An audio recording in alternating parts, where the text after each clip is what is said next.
I'm going to demonstrate here how to pluck and clean a turkey, kind of the way I like to do it. And this here is a Florida turkey or an Osceola, but anything I'm showing you is applicable to any turkey, really almost any bird. When you're plucking, the main goal is to not tear the skin. Anywhere from the beard down, be careful not to tear the skin.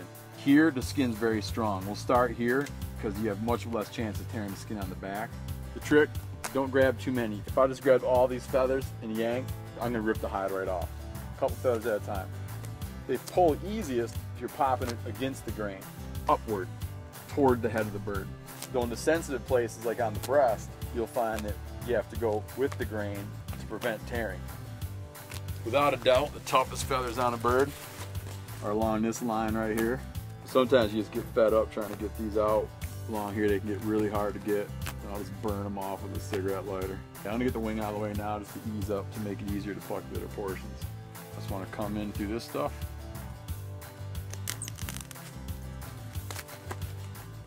Look at that.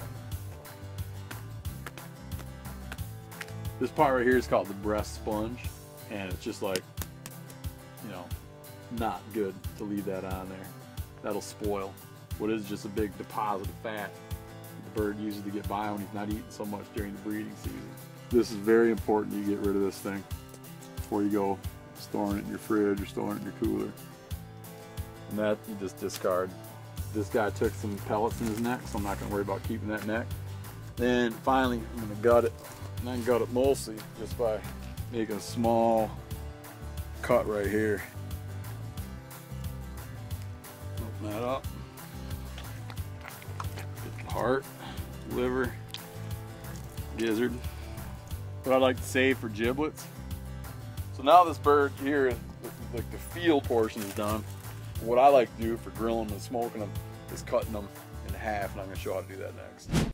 Once the bird is plucked and gutted and cleaned out, what I like to do now is get more meals out of one turkey, not just eat it in one sitting. One of my favorite ways to kind of stretch a turkey out and get more meals out of it, and also make it smaller and easier to bring home, more compact, is to split the bird.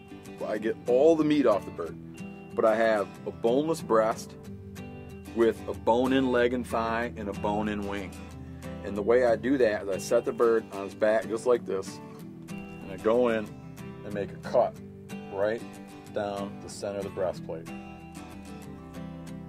like so. That splits the skin. Now I start carving in one cut, one incision on each side of the breastbone, all the way down. When I go in like this, I feel that knife bottom out on breastbone. You can hear it. Up in this area, I grab, here's the center line of the breast, cut, which is largely by feel here. Cut down. Now we're gonna work on this top half first. Come down to the bone. You'll see there's the breastbone there, the plate. Just keep carving around. Here's the wishbone. Right there, the back of my knife's tapping the wishbone. I'm just coming around. I get around to the center of the back. I cut the skin.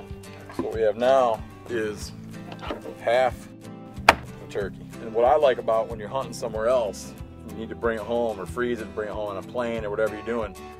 You take these two halves and you can lay them together in frozen, and you have a much smaller package. You can fit two halves like this frozen and wrapped up in newsprint, like wrapped up in plastic and then newsprint. You can fit this whole thing in a carry-on. And if you got a flight home and you get this thing frozen solid and you're gonna be home in 5-6 hours, I think I'll just stay frozen in your carry-on, and there's no problem with TSA that's checking it, so you can just like bring a turkey home. You don't gotta worry about them losing your luggage and have your turkey thaw out and rot somewhere in some airport. Remember, check your state regulations always, but typically on birds you need to leave identity of species and identity of sex. So the leg here serves that purpose because we have the gender right here by the spur. Because we're gonna eat this part now, and so it's at its final point. We don't need to keep that proof anymore. So what I'm gonna do now is I'm gonna take this leg off. Now our turkey's split in two halves.